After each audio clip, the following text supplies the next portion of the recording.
These are, we shall be having a discussion on ensuring responsible Parliament 2027. As we have that discussion, politics has started getting center stage as we approach 2027. And to have that conversation with us is Dan Maanzo, Senator, Makueni County Senator. Karibu sana.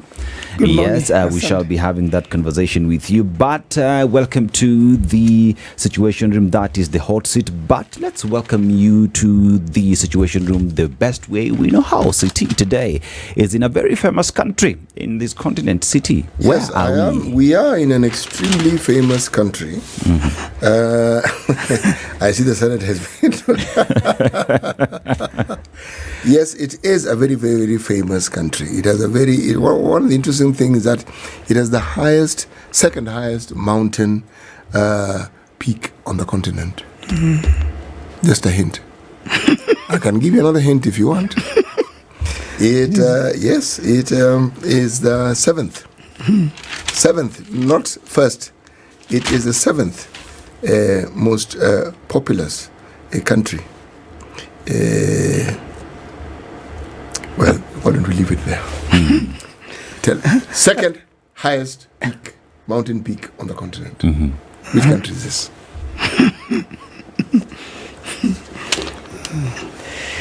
Kenya. I don't know what it is about these Kenyans.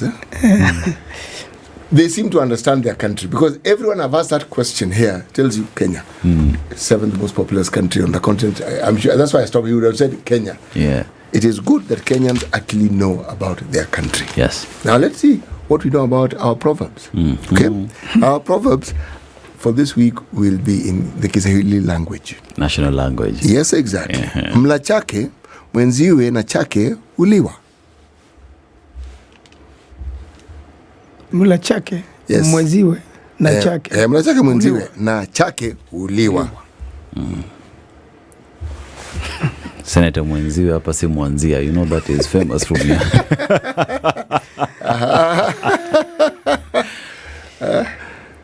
Mla chake. Yes. Mla chake mwenziwe na chake uliwa. Ukila chako. Yes. Na mwingine anakula chako. Well, you have the right direction. Ukila cha mwenzako.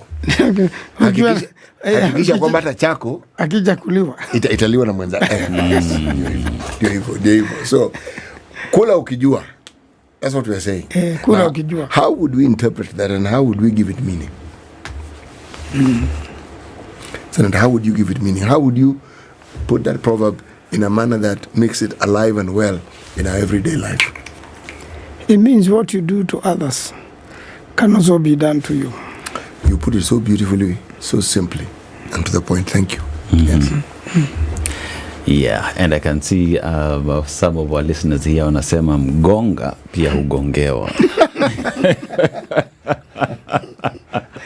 Senator, welcome to the Situation Room. Yes. Now, we talk about ensuring a responsible Parliament 2027. As we speak right now, the journey towards 2027, the politics has started. It's center stage. Everyone's talking about 2027, and also alliances are being created as we approach 2027. But before we get to 2027, how would you describe our politics as we speak right now? Oh, it's messy. And the most unfortunate is that we've had, a lot of trouble in terms of the economy, and the leadership seems to have forgotten those they lead. The country, it's on its own. It's like it is on autopilot, and no one knows how it's going to land. The pilot doesn't seem to be really in charge. He seems to have lost it completely. The most unfortunate thing is the confusion, beginning with the schools are opening today. You have CBC. You change the education system. You build an extra classroom in primary school. Yet, the setup in many primary schools in Kenya, the secondary is just next. So you have an empty classroom in Form 1. Next door. And then you are struggling to build a classroom. Now they've built the shell, no desks. And yet next door, there's a classroom with desks. And no students. and belongs to the same village. Now, the other most unfortunate thing about that is that, CBC assumes that every home has electricity, every home has water, every home has internet, and every school has electricity, and every school has internet. Therefore, a child in Nairobi, how do you quit that child, a child in the village where there's no internet, there's no phone? Even the teacher can't afford, the sort of phone you're thinking about. The teacher has a kabambe. So how are you going to access the internet? How are you going to equip these kids? And there doesn't seem to be a plan, to link the two. And therefore, then, it ends up being unconstitutional in that it is segregative. So you are helping the rich become richer and the poor become poorer. Now, these Senator, kids are going to do one examination in year 9. Mm-hmm. Senator, you say that the leaders have failed the country and that the man at the top as well does not seem to be having any plan with regard to whatever is happening. But we also record the fact that you are a leader. You sit in that Senate. What makes you any different? I feel like I'm in a centrifuge, just going round and round. Because you see, government is one. The role of a senator is to ensure that devolution is implemented. Devolution can only be implemented through money. In fact, I want to admit, there's no house. The brains of all members have been deleted and they're replaced with one brain. Including yours? You see, I've tried very much, mine not to be deleted, but you see, if you get abducted or captured, there's a likelihood that they'll delete your mind too. They have been trying to instill fear. And I think Kenyans must come out strong, in terms of when you elect members, you want accountability. I am aware that the president has gone to some parts of this country where he's supposed to be very popular. And the local MP, the local senator, are told, don't speak here. Don't say anything. They are shouted down in front of the president, and the president is told, right, you are the only one we have allowed to say something. So if you cannot go to your own village as an elected leader, then there is trouble. And the reason is, instead of the elected leader doing their job, they have become part of the executive. They only do what the executive say, and you need a house which can stand against the executive.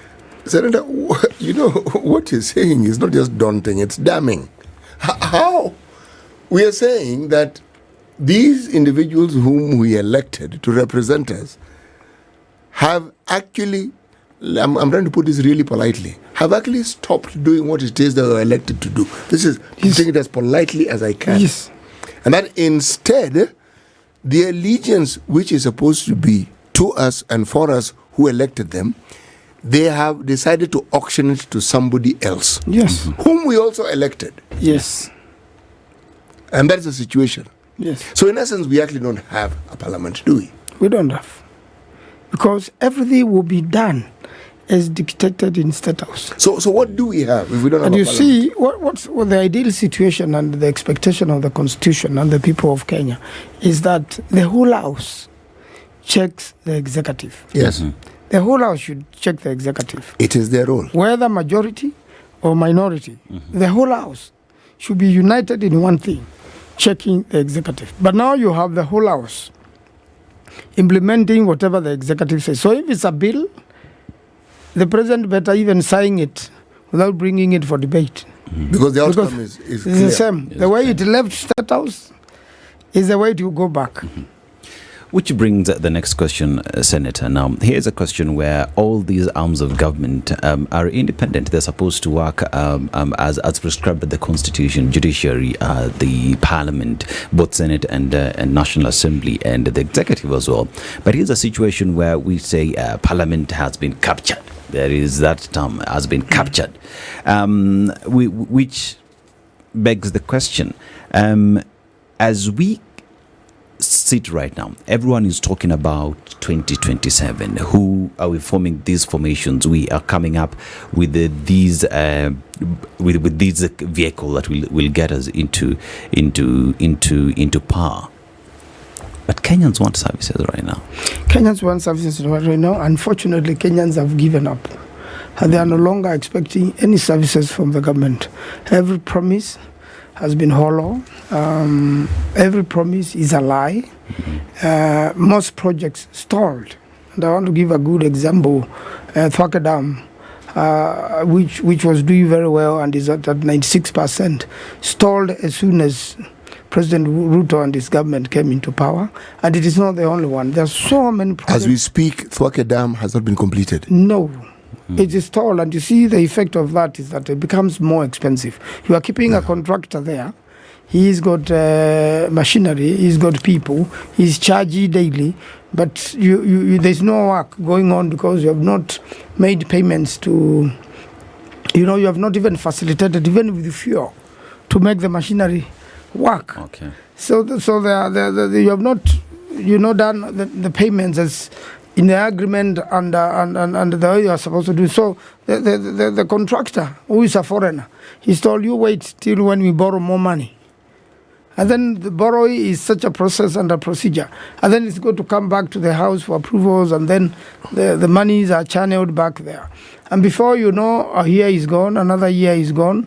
In fact, what they did was because this is under African Development Bank, that allocation is borrowed specific. But because African Development Bank has other projects in the country, you remove the money from Thwake Dam and you take it to other projects, which you also don't complete. So all of them have stalled. And all these projects had money that had been allocated for them in the budget. In the budget, yes. And the money which was allocated, has that money been spent? It wasn't spent. Instead, it was moved, because it can also be moved into other projects, hoping to complete other projects faster. But everything has stalled. And I really want to say that despite the economic difficulties, the country has a lot of money. There's a lot of theft. There's a lot of mismanagement. If we manage our resources prudently, borrowed monies and the monies we collect, we can be able to complete projects. You see, if you complete a project like Thwake Dam, you're able to do irrigation at least in 4 counties. We've got the Grand Force, which is even a bigger dam somewhere around Tharaka County, which can also take water to parts of northern Kenya. If you irrigate and you farm, as we saw in our West African government, whereby the president is moving with 1 car, hammered, and then he's used all the money to buy tractors and to do farming. Then people will have food. We have to buy food from outside the country. We are buying rice from outside the country. We can produce enough. We're even buying eggs from Uganda and from South Africa. So we can still produce enough of them here. Senator, you know what I said earlier on about things being daunting? Yes. And now if I can multiply it by a factor of, say, 100, I'll be closer to the truth. The thinking that you are now bringing to this discussion, are there people within the Senate who share the same thinking with you? There are quite a number, but most of them are silent. They're just hoping, if you bring trouble, what's likely to happen to you. Actually, what would happen? What would happen? We haven't heard of a senator being abducted. Yeah. We've heard of a senator being arrested, but not abducted. The fear of most elected people, which is now being demystified, is that if you don't support the government, the political party you are elected in is not going to support you in the next election. You are likely to be substituted. But the people are already so annoyed. I'll tell you what will happen. You see, we've got about 14 million young people who have now woken up. And that's why you saw the demonstrations, the Gen Zs disagree with a lot of things. And these young people really know a lot. They have now woken up to learn that we need to take charge of our own affairs, because the people we have elected are not. And what I could encourage such young people to do is to register as voters. Let them register as voters and let them take their IDs now. IBC is not closed down. IBC is operational even if it has no commissioners. If you present your ID today and you want to register as a voter, they will register you. Of course, there is usually the mass voter registration, whereby Kenyans show up the last day or 2 last days, and there are long queues, and then they say we can no longer extend, and they shut it down and people go home. You see, the power belongs to the people, but the people must vote. so that now you vote in the right leadership. I am expecting a lot of young people to be elected into office, even independent, without political parties, in the next election, because Kenyans have been frustrated enough. Senator, you know you're a seasoned politician. Yes. And your name has always been associated, at least in my mind, with some interesting changes we've had in the country. Yes, and by interesting, I mean positive. Now, if you are telling us that people must then now wake up and elect right leaders, what on earth do you mean? I mean, for heaven's sake, I thought that's what we do all along. We elect people who we think are good, equal to the task, and then they get into these hallowed places you go to. What on earth happens to you when you get there? When you get there. Because you're really good. The people who are elected are okay. The citizenry elect well. They do so. Yes. What? This metamorphosis, what happens to you people when you get there? As soon as people get there, get captured. They allow themselves to be captured. They allow themselves to be captured. Yes. There is the lure of money. Instead of the country's funds be used to do development, because if you have extra cash in the Statehouse, it should be plowed back. I remember during the time of Quebec. Just pause. I have to call you bro here. Extra money in Statehouse. The money is supposed to be in the treasury. Unless I misunderstand this thing completely. You see, or is the Statehouse synonymous with the treasury? Both of them are related. Very. In fact, it's one thing. Siamese twins. Yes. You see what happens when we make a budget. We allocate the presidency a lot of money. I remember President Kibaki used to save a lot of this money. You've given him an allocation, he's not going to have people streaming in State House money to evening picking cash. No, that didn't happen. In fact, sometimes State House will not use more than 10,000 shillings a day during President Kibaki's time, because it's only tea and nduma and mandazi, and that's it for any visitor. No more. You know what you find in the village. And then that money, of course, should be taken back for rebudgeting, so that you can do development in the country. You know, to run the state is very expensive. You know the president moving around in the country with 20 vehicles, 100 people, all of them are fueled, and most of them are going to do nothing. Why are you making it sound as though that movement must be exactly as you describe it? I mean, what would happen if the president went alone? Yes. After all, he is the president. And you are elected by the people anyway. Yes. How many, what security do you need? He and the security apparatus went. Yes. Him and the security, they are enough. Yes. So why do we talk about this entourage that we keep seeing, where you can even count up to 40 cars, and you're asking, for what? What is all this for? In fact, the president should sit in the office and work. Yes. If the people see development, you don't have to go there and do. And you saw when he's visiting a place, there is some MP there who has been given cash, and he's giving 1,000 as somebody enters the stadium. You know, that money is what should be doing the road. Now, Senator, let's just remain there on that money. And earlier you said that Kenya, as much as we are experiencing tough economic times, we have a lot of money that you're collecting.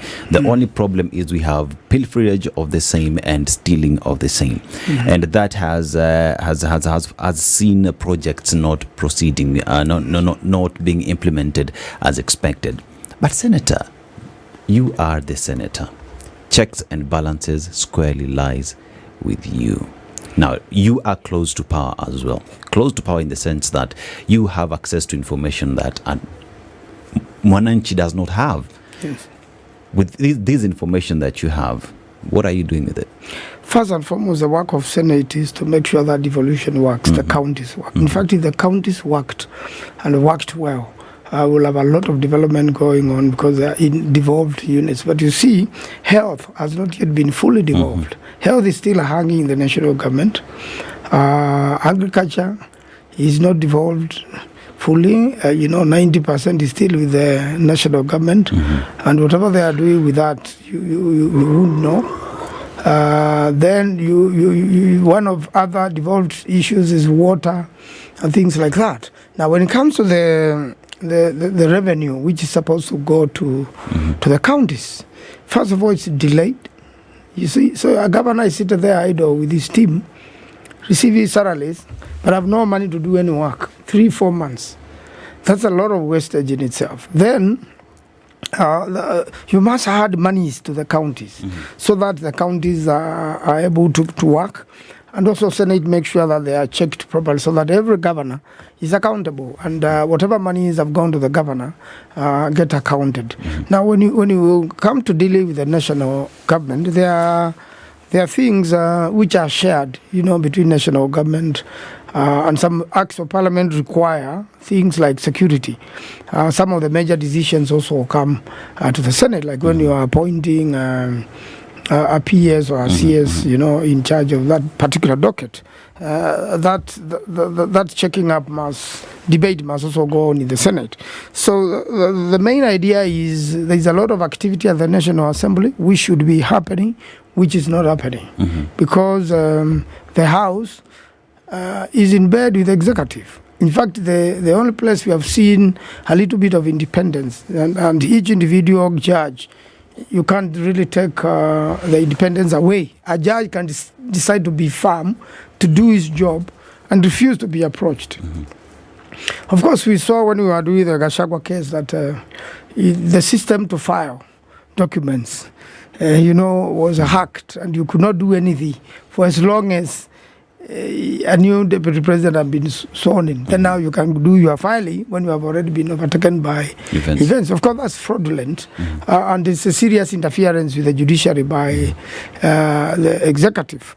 A lot of times now, judiciary is the last line of defense. You saw that last week when Senator Omutata was arrested, and the police went to seek 14 days to hold him, so that they can look at his phone and see 14 days, so that they can look at his phone. And we're very serious, the DPP was very serious in making this request. Of course, the magistrate turned it down, released him on a 1,000 shilling bond to appear in court and to appear to the investigators wherever is needed. It was just fell short of return his phone, because if you want anything in his phone, you can get it. So it is that sort of thing you find in judiciary. I think I'd be much better, because that saves judicial time, it saves people's time, it saves inconveniences. You have seen the issues of abductions. You are abducted. The Constitution, Article 49 and 50, are clear on any person who is arrested. So this an abduction first is an arrest. Wait. How is an abduction an arrest? First of all, you are taken away. By lawful authority. You understand the law. Yes. Explain to us, what is an arrest? What constitutes an arrest? It is now when the police are seeking you to explain, or you are suspected to have committed an offense, then the police hold you to question you or to prepare you to go to court. And before they hold you, must they not do certain things? They must, and you must be released within 24 hours if you are under confinement, or you should be released on bond. You should not just be forced in. But now when it comes to the arrest of abduction, you are taken away from a market, or you are taken away from a petrol station, or you are taken away from a home. Then you disappear. Then the government say, we don't know who did it. The police say, and they're the one in charge of security, we don't know and we can't know. And then the government admits in the middle of this and say, there are some people misbehaving, so let them behave well, and then you will not see abductions. Then when the police IG is in trouble, serious trouble of going to jail for contempt of court, then they release these people conveniently. Some alive, some dead. And then somebody is not held accountable. You see that double talk of the government. We are with them, we are not with them. Next time, behave well. If you are supposed to misbehave, I want to say some of the things going on social media are nasty, are not respectful. Some of the young people are overdoing it. But that doesn't mean you get killed for that. There cannot be an extrajudicial process on you.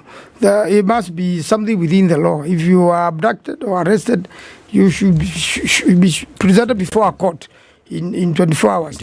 So you wonder then, what system is this you are using to arrest somebody, confine them? We've seen some of the released people, the stories they have given, like Bob Jaggi has a whole story on what happened to him for 32 days, sleeping on the floor naked, and some place he described is painted black, and it's not far, it's within the city. So these activities, these illegal activities are happening here, and we are saying the president should be accountable for that. Okay. Has a lot of time wasted and a lot of money wasted. Cars trade. You see a car which abducts somebody in Nairobi, then you are dropped in Eldoret. Why are you wasting the fuel for the state? Now, Senator, yes. Karibu sana. We were talking before the break on where we are in terms of politics, right? Now, here we are towards 2027, and conversation has already started, whether we like it or not. Formations are being created towards 2027. What are some of the conversations that will form campaign towards 2027? Well, rather, what are you pushing? What's likely to be is that there are going to be new political formations, new political parties, and new coalitions, so that people can coalesce and work together, so that there is a competition and the Kenyans make choice of a better government, so that they can be served better. Have you been disappointed by the current situation, the misuse of public funds, a parliament which has abandoned the people, and a struggling judiciary in terms of funding and facilitation and independence, so that you could have a better Kenya. And that's the reason why people conduct elections after every 5 years, so that if you are not satisfied with what the elected leader has done, or dictator, then you can choose somebody better. You can choose a leadership other than dictatorship. We are seeing arrogance, bad talk, unnecessary, talk to Kenyans, and unnecessary pride. You see, and the people elected leaders under the new constitution are supposed to be servants of the people. They're supposed to serve the people. They're supposed to implement the government's agenda, which they went to campaign on, and also the government which is formed is supposed to be sufficiently checked. The moment even the opposition joined government, then we are go back to one-party system. If all of us sing one song, there must be one person saying, please correct this. This is the better way to do it. These funds have not been applied properly. We have also weakening of institutions. You see, there is no IBC yet, because there are things the IBC must be doing right now to prepare the next elections. You do not have the Anti-Corruption Commission. Is really not doing his job as supposed to be doing, because we have a lot of people who are known to have looted from the country, and then they are taken through a process which excuses them. You see, the body doesn't have total power. The total power to prosecute is with the ODPP. The ODPP's office has been so politicized that if the government does not want somebody to be prosecuted, a governor who had stolen so much money, then all of a sudden it's an all prosecute. You can no longer prosecute. So it makes also the work of the ODPP very, very difficult. And that's why you need a government, a leader who is keen to make sure there is equity, there is justice, and that these independent institutions work independently. So that if you have stolen, even if you are supporting me politically, I am sorry. You got to face the law, you got to quit and go to jail or return what you have stolen. That's what we should be seeing. Senator, ordinarily, and the times you've been to the studio, yes, when you speak, I feel a little invigorated and I look at positivity. Today I'm actually getting depressed. Why are you depressed? Yeah, because one, you are painting a picture that portrays those who we, as the sovereign and the citizens of this country, have elected as being completely helpless. Meaning, that's where we are. The check and balance. See, it's getting even more depressing because he's admitting it. We expect certain things to change, and because as per your words, the House, the Parliament as we know it, the lower and the upper house have been held captive. It's like nothing much will actually change. So I'm thinking in my mind then, if there are people like you who speak and give the impression that this is something that you do not support, why don't you resign? Well, resignation is one of the options, but you cannot resign to fate. You must fight, soldier on, and increase the number of people who want to be independent. I can assure you, with an independent Senate, you will change a lot more. But the Senate is independent. It isn't right now. They're the ones who ceded their independence. It is not as though the Senate was created and was held. No. You have ceded. But the thing that I find even most disturbing is that there's this picture being painted that the moment we elect people and they sit there, the metamorphosis that takes place is that we now have a people whose main focus is not survival, really, because you have a 5-year term. Yeah. Okay? Is how much money... You can be removed. Yes, actually, if IBC was in position right now, so many members would have been removed. That removal process is not as simple as it sounds. But it was very easy. Even know it is late. You can even be told, this is what you'll do, this is what you'll do. We've seen with the governor. But it was very easy to remove her deputy president. And that was because the people who, as you say, have helped these houses captive, okay, wanted the person removed. But again, since you brought it up, I found it strange. I found it strange in this sense. We have a presidency. The president and the deputy are tied at the hip. Yes, they are. So if we see as a country and experience the process of removing a deputy, what we've actually done of a deputy president, we've actually seen how to get rid of the president. Yes, how you could easily remove the president. Exactly. So how exactly do you do such a thing? And that's the only way the House can regain its name and independence. Remove the president, impeach him as a House. You can. Yes, they can. But we're talking about a House that has ceded its independence. Not only ceded, they actually like being held captive, because if they were resisting, if this slavery which we speak of was something that they found abhorrent, then they would be behaving differently. They'd be saying, no. There's certain things, and you'd see it, but we don't see it. They like the situation they're in, which means that whoever's holding them captive has understood how it is to keep them happy. Yeah. That is it. They are kept happy, and that's why we are there to tell Kenyans, this is only for a while. In the next election, get into... Senator, do you know what Kenyans are enduring out here? You must know, because you are a senator of a county. And I go to my county every weekend. Yes, you wouldn't have been elected otherwise. You are a member of parliament. For you to have risen, the people clearly like you. That is why. And you chose to stand on the right party. Well, you did actually, yes, because if you stood on a different party, you probably wouldn't have been elected. But the point I'm making is, it can't be that every time there is a problem, we are told that we must wait for an election to take place. No. A solution can be found now. This problem is not a problem. Many of these problems are problems that cannot actually wait. Yes. They can't wait. Yes. And that's why we are telling Kenyans that wake up. One of the ways Kenyans fail, if you don't vote, then you are bringing in the wrong leader. If you don't vote, if you don't, you see, as Kibaki would ask, wewe umesaidiwa, utasaidia na nini? How a citizen helps his country is to make sure that you are, if you are 18, you acquire an identity card, and then you go on and register as a voter, and then show up on the voting day. 8 million Kenyans did not go to vote. Yes, and that was a protest. It is clear they were saying no, but Senator, look,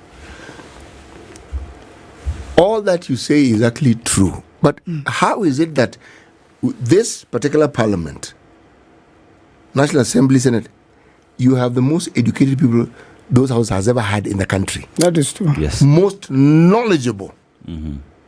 Some have been in the political system for a long time.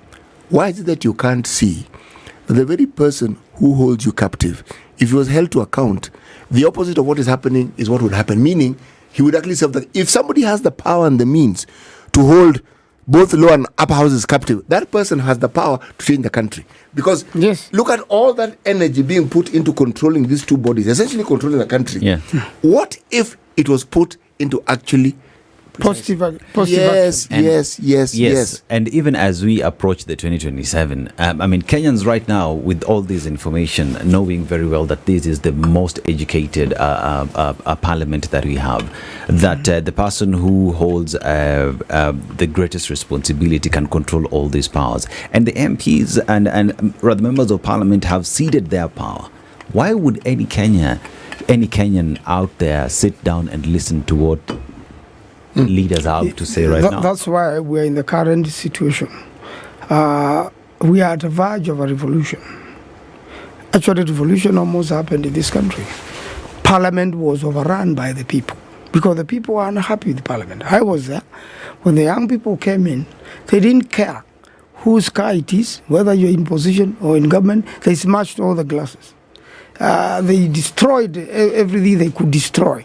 They were killed. And they said, sign the finance bill on Wednesday. And see. We will be with you on Thursday. So if the president is overrun, what does he do? If he realizes, and for a long time he hit his head in the sand, you say, oh, these are some criminals, treasonable, who came to the house. Kenyans are annoyed with the house. That's why they came there. It has never happened since independence. And if the house continues the way it is continuing, I see them coming back. And this time around, they will not spare it at all. You know, you people are doing the president and the presidency a disservice. The public is holding you to account. You are not holding the president to account. If the president was held to account, as I said, a man with these abilities can do wonderful things for the country. The country. That I know. And all he needs then, you need as many members as possible now to come together and probably do an impeachment motion and mean it. I'm telling you, by the time we are midway have impeachment motion, then the ideal situation as required by the Constitution will apply. The Constitution expects the House, and the people of Kenya expect the House to hold the president accountable. That is not happening. And the danger of that is a revolution. The danger of that is the president be overrun. Now, if the president is overrun by the people and is chased away from the country, then it means you are going to have even a worse situation. Probably you are not going to have a civilian load for some time. And actually that's the reason Raila Odinga gave to go and support the president. The problem is if both of them are now overrun by the people. That's the danger we are going through right now. And I want to admit the failure is the House. If the House held the president accountable, and if the president knew the House has enough numbers to impeach him, he would not do what he's doing. He will not do what he's doing. Now, you say that Raila Odinga formed a coalition, rather rent to the president. But someone as well would say that you ran to the deputy president former deputy president who equally Kenyans were angry with. How would you respond? Well, what happened to Rigathi Gachagua is that he was unable to bear with certain things the government was doing. Really? And he spoke about it. Really? What he called him, he said he was a truthful man. And the moment he said... And we are supposed to believe things that politicians say? Maanzo, would you be speaking like this of Rigathi Gachagua in 2022, 2023? Unfortunately, what happened is that he would not have been impeached if ODM did not join forces with the government. So now the problem is the good numbers. No. We are not saying ODM gave a justification. ODM gave a justification. And they politically, they knew very well what they were doing. They were actually unpacking the presidency.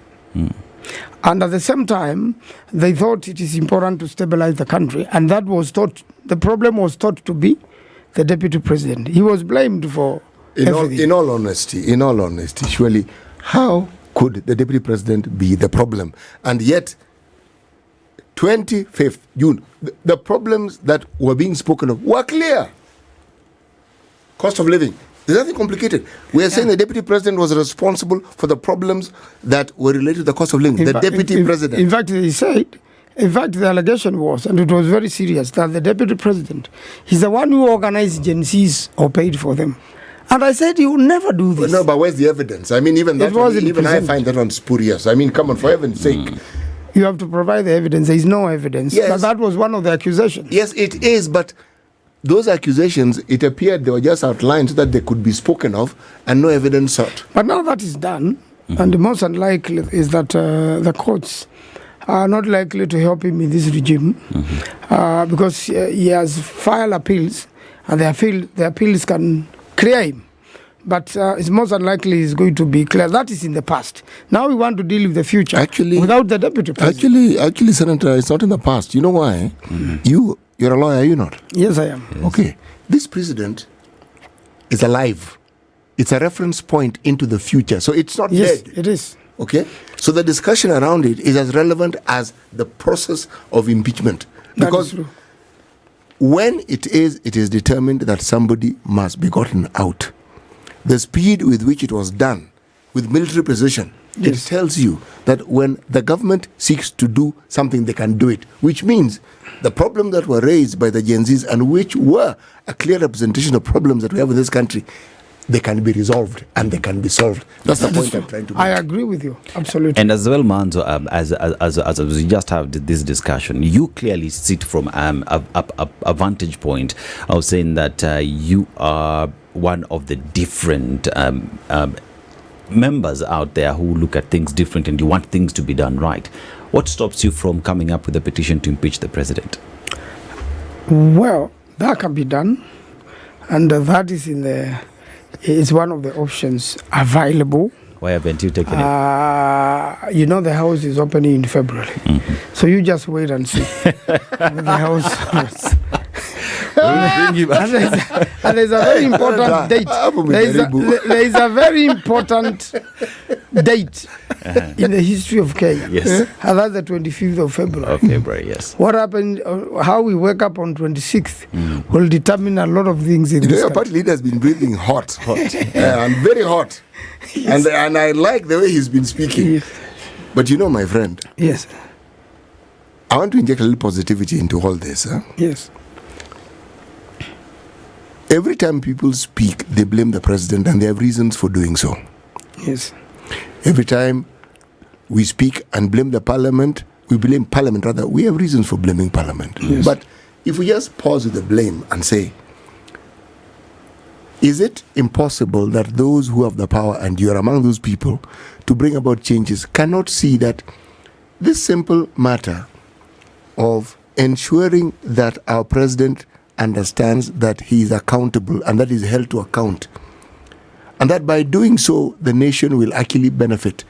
This simple logic, how does it escape all these educated people in parliament? Because you're now giving education in the process a bad name. It is the misuse of sovereign power. The sovereign power of the country belongs to the people, and that's why they overrun parliament. The only thing they are left with now, which if they want to do, they can do, is to overrun the big house. Unfortunately, that's very disastrous. And that's why there are elections in every 5 years, so that the people can overrun the house once more. You can remove actually all members of parliament. And I will not be surprised to find out with the uprising of Gen Z and their organizations, although they were denied an opportunity to form a political party, I encourage them to join political parties, because power is captured through political parties and the changes are made through political parties. If in an election, it is a lawful way of removing a president if you are not happy with him. Senator, political parties in this country are personal properties of the people who head them, and the small cabal of friends and associates and so forth. Gen Zs don't join these political parties. They don't. I am saying it. Don't. Even if they have a youth forum, don't. Because the truth of the matter is, you will end up being under someone's thumb. And the very thing you set out to do, you will not do. If political parties really embrace the thinking of the Gen Zs, they would function differently. They'd be more accommodating. You can't be accommodating when you already are in a position where it's a catch-22 for you. Yes. You've understood that there's a power in this group of people, so now the conversation becomes them. No.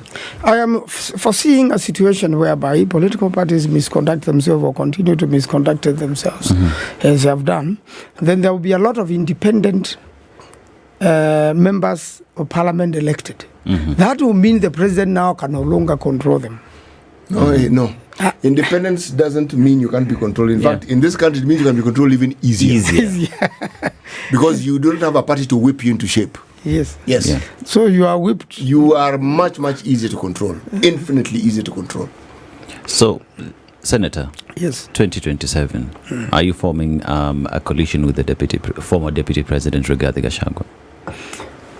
Well, you see, that is left in the open. You can form coalition with anyone in the country.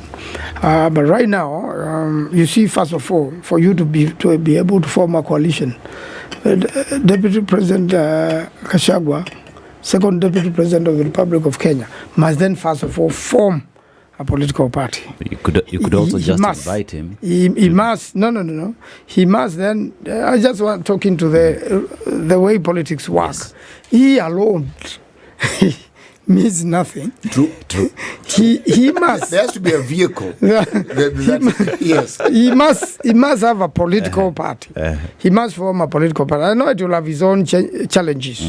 Whether as a person who has been been impeached, whether you can lead a political party. I'm sure that issue will be debated because you see, a political party is also funded by the state. And the problem in this country, when you are impeached, you are supposed to be killed permanently, politically. Forever. For as long as you live, you will never hold a public position. And that's why the courts, and that's why his matter is still in the court. And I hope the courts will do justice in his matter. And therefore, at some point, he must head a political party. He must, the members of parliament he has been impeached from his party and as well been impeached as deputy president. So they are still members of his party, of the party which impeached him. And therefore, if they come up with a political party, then there will be a vehicle which can form coalitions with other political parties, and they can have a presidential candidate, and they can remove the current president. Otherwise, as things are in the country, the current president is very unpopular. And I doubt whether he's going to recover with these abductions and killings and extrajudicial activities. It doesn't add in votes. He loses. I can assure you, Baba Mwangi voted for Ruto. But now, he won't vote for him. He took his son away and almost lost his life and gave him sleepless nights. Why will you vote for somebody who gave you sleepless nights? And not only him, the whole of that neighborhood is very annoyed with the president. And because it's the one with the utmost responsibility. So these careless mistakes and the misuse of Kenyans and the sovereign power which have been donated to the people is going to cost the current donated to the elected leaders. Yes, and even elected leaders. The same power, the power belongs to the people. It doesn't belong to me. And that's why it is exercised again every 5 years to donate it.